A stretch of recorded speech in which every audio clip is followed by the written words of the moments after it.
Magandang umaga, Pilipinas. Narito ang latest kay Bagyong Paulo. Lumakas pa nga ho ito at ngayon ay taglay ang maximum winds na 100 kilometers per hour near the center at gustiness na umaabot po sa 125 kilometers per hour. Ang kanyang naging pagkilos sa mga nakalipas na oras ay pakanluran, hilagang kanluran at 20 kilometers per hour.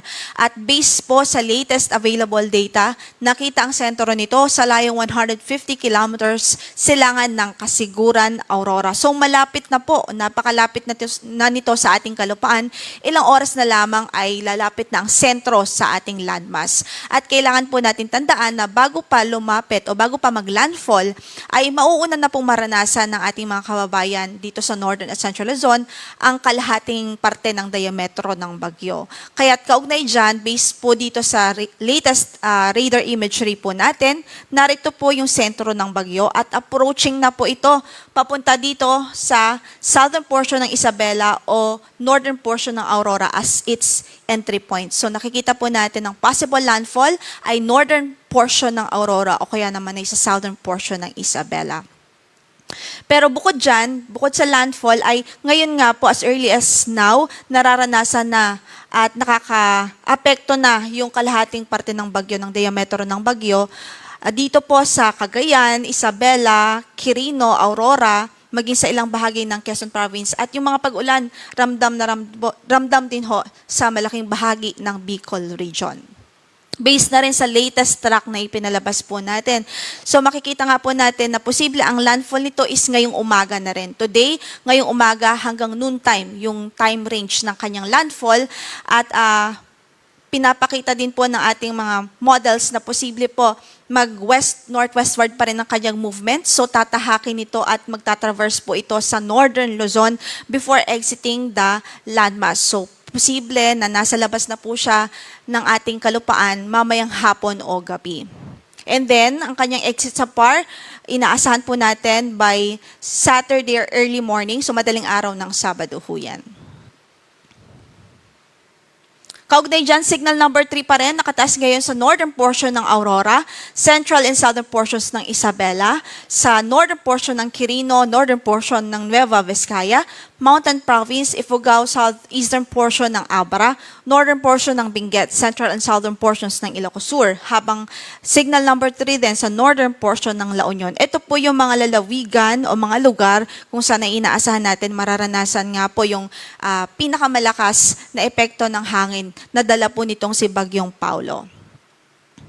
Samantala, signal number 2 naman, dito sa central and southern portions ng mainland Cagayan, rest of Isabela, rest of Quirino, rest of Nueva Vizcaya, central portion of Aurora, northern portion of Nueva Ecija, central and southern portions of Apayao, Kalinga, rest of Abra, rest of Benguet, southern portion ng Ilocos Norte, rest of Ilocos Sur, rest of La Union, northern portion ng Pangasinan.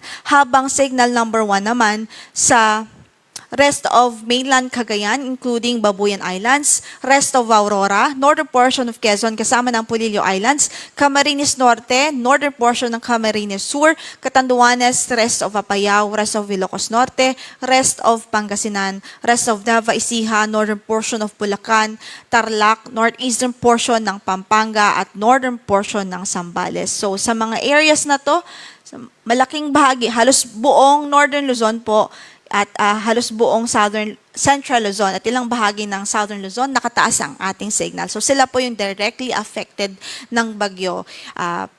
We're hoping that by this time ay nakapag-prepare na po ang ating mga kababayan at nasa safe at matitibay na po silang lugar at establishments para po magkubli at para po sa maprotektahan ng ating mga buhay at properties din ho.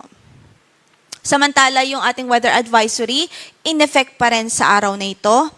At pwede ang 200 millimeters o more than 200 millimeters of rainfall dito sa Isabela, Quirino at maging sa Aurora Province. So widespread na mga floodings ang inaasahan natin kapag ganito karaming pag-ulan ang may experience o nararanasan sa isang lugar.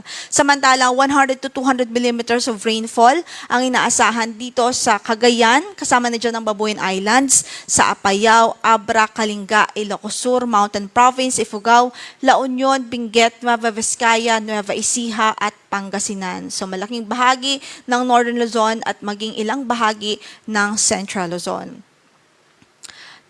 50 to 100 millimeters of rainfall naman ang pwede pong maranasan dito sa Ilocos Norte. Sa Zambales, Tarlac, Pampanga, Bataan, Bulacan, Rizal, Laguna, Quezon, Camarines Norte, Catanduanes, Camarines Sur at maging sa Albay. Dito po sa Kamaynilaan, ang ating forecast sa araw na ito ay maulap at mataas ang tsansa ng mga pag-ulan, especially sa northern portion ng Metro Manila. So, saan man ang lakad natin today, mag-ingat pa rin ho, magdala pa rin ng mga pananggalang sa ulan at magantabay po tayo sa mga rainfall advisory na ipapalabas po ng Pag-asa. Dito nga po sa Metro Manila.